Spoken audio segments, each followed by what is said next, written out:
Among the very first skills you'll need to master as a diver is how to properly assemble your scuba unit. Before we get into that, however, we need to take a minute and talk about scuba cylinder safety. When full, your scuba cylinder contains enough explosive energy to lift a fire truck over 1 meter up in the air. A scuba cylinder that is knocked over or falls over accidentally can suffer catastrophic valve damage. This can lead to a scuba cylinder that's spinning wildly out of control, a literal rocket that can not only damage other items, it can cause very serious personal injury. When you visit your local SDI dive center, you'll most likely see a number of cylinders standing upright. What you may not be aware of, however, is that these cylinders are almost always tucked in a corner or standing with other cylinders up against a wall, where the odds of them being knocked over are fairly slim. One place where you won't see cylinders standing upright unattended is on dive boats. Instead, you'll see cylinders properly stowed securely in special storage racks, or, barring this, lying flat on the deck and blocked so they don't roll. One habit you'll want to develop early on is never leaving a cylinder standing unattended. If you must leave a cylinder unattended, lay it on its side. If you've already assembled your scuba unit, lay it so that the equipment is on top and won't be damaged by the weight of the tank. Before you begin, if you have the opportunity, soak your cam band in water. This will allow it to stretch and reduce the likelihood of the tank accidentally slipping. On yoke-style valves, you'll want to inspect the valve O-ring. You should have a smooth, shiny appearance and not be dried up, cracked, shredded, nicked, or otherwise damaged. Replace any worn or damaged O-rings before continuing. To start, orient the cylinder so that the valve orifice is facing away from you. This helps ensure that the regulator's second stage hoses will be on your right, and the instruments and low-pressure inflator hose will be on your left. Next, slip the BC cam band over the top of the cylinder and lower it into place. The BC should be on the same side of the cylinder as the valve orifice. Position the BC so that the top of the shoulders are roughly the same height as the tank valve.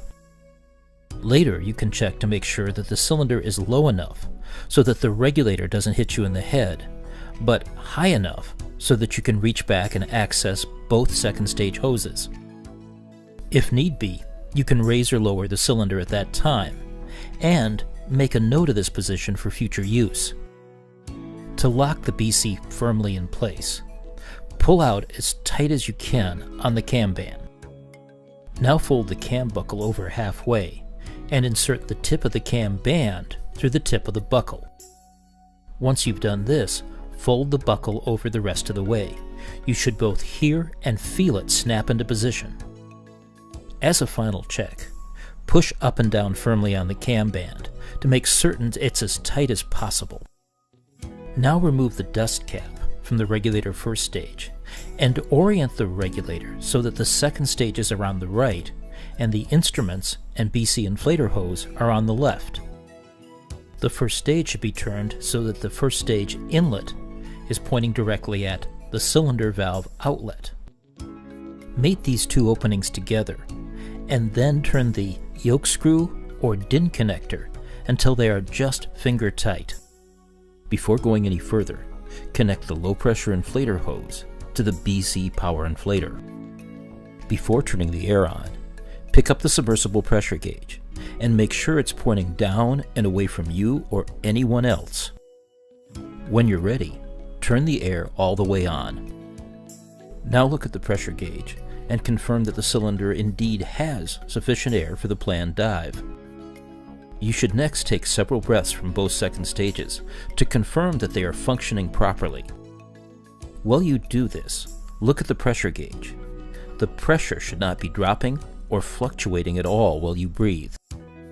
If you've not done so already, your final step should be to secure your alternate air source second stage in a proper retainer and to clip off your instrument console or pressure gauge to one of your accessory D-rings so that it won't dangle freely.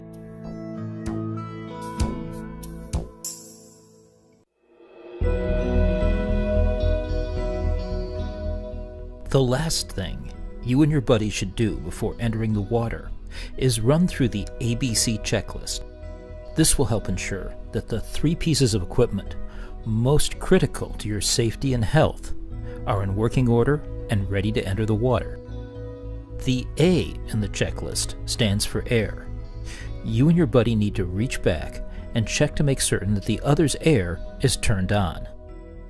Bear in mind, though, that divers sometimes mistake right from left and accidentally turn a buddy's air off when they think they're turning it on. Therefore, as a backup to this procedure, you should each take several breaths from your regulator while looking at the pressure gauge. The pressure should not fluctuate as you breathe, nor should it drop with each breath.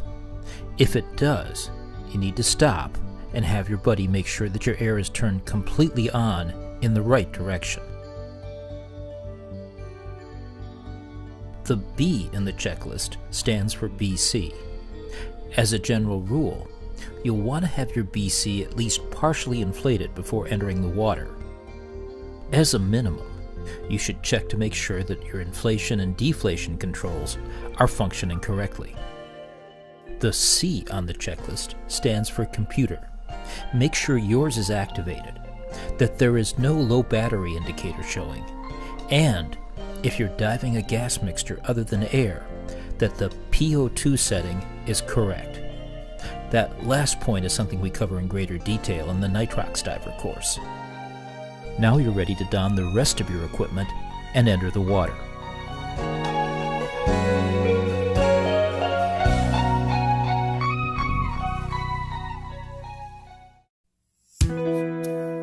Even masks that fit properly will occasionally leak.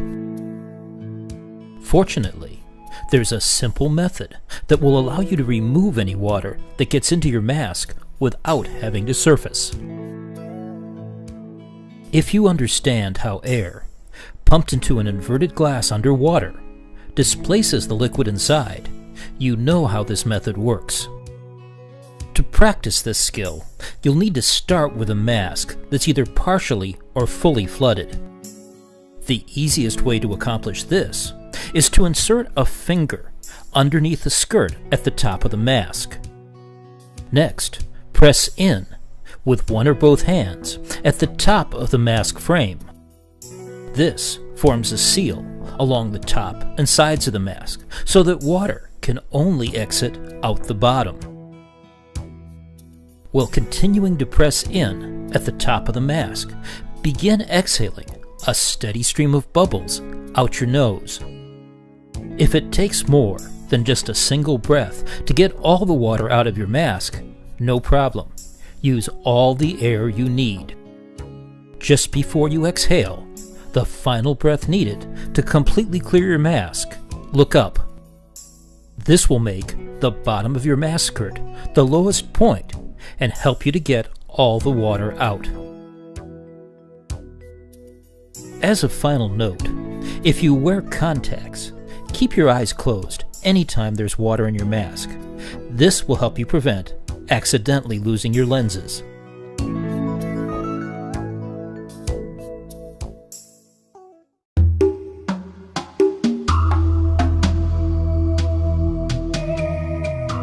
One of the things you'll learn as part of your course is how to deal with a buddy who may be too tired to swim or may be suffering from a leg cramp. If you are at the surface, remember that the first rule is to establish positive buoyancy. If your buddy's unable to do this, you can assist by approaching from the rear and using your buddy's power inflator or orally inflating her BC.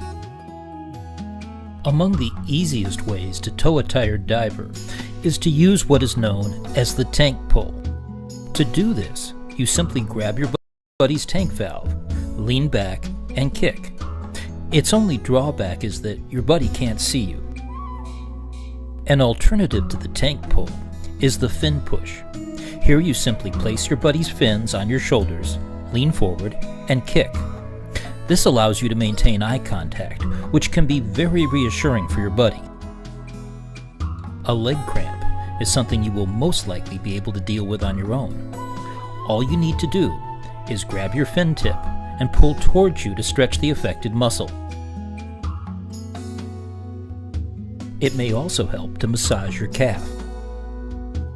If, for any reason, you're having difficulty reaching or pulling on your fin tip, your buddy can help you. Leg cramps occur most frequently at the surface. Fortunately, the same techniques that work underwater work equally as well above it. As with so many potential problems, the best way to deal with leg cramps is to prevent them. Avoid the need for long surface swims. Slow down. Take frequent breaks. Periodically, change your kicking style. And above all, stay well hydrated. Dehydration is among the leading causes of muscle cramps.